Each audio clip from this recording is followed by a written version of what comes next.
kiếp cần in thong thả quang tình nâng lệ gây phía gắn Giòn liêu cắn chim lâu xì lê Giòn liêu cắn chuồn lâu chư Hồi bạc ra tê xuống lâu in Giê-xu cắn tông âm lại một Hồi bạc phía mi sân riêng tâm bi ý tin nâng xe mi sân riêng tin ốc trà lâu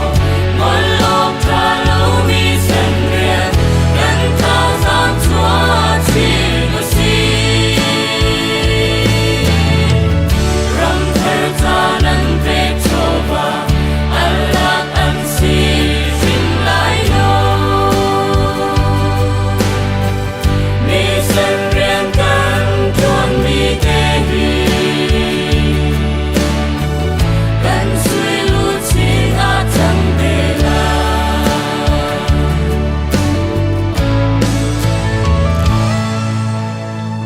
Mùi nạc chung mi thà ra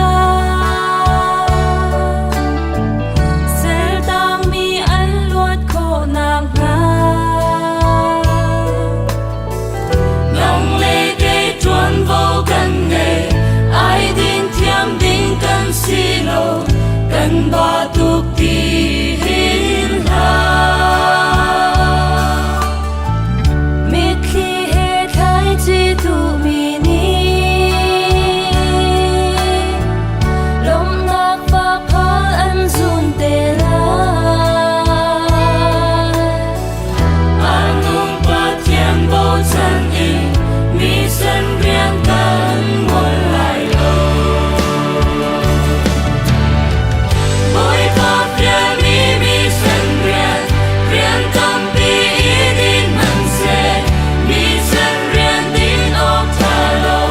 ngồi ốc trà lâu mi sân riêng cần thao giang chúa chi ngô si râm thơ cha nâng về chỗ và ăn lạc ăn si dinh lại lâu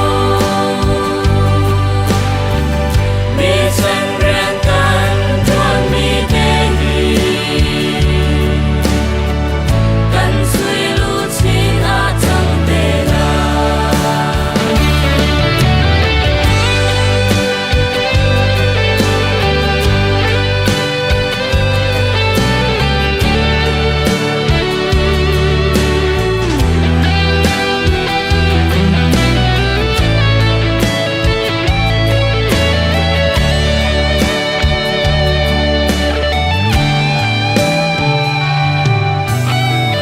Bồi pa phía mi sân riêng hi thong trà puan long rin ốc trà lâu cần khá châm lạc lê chô và cần tí khô tốc chiêu chua in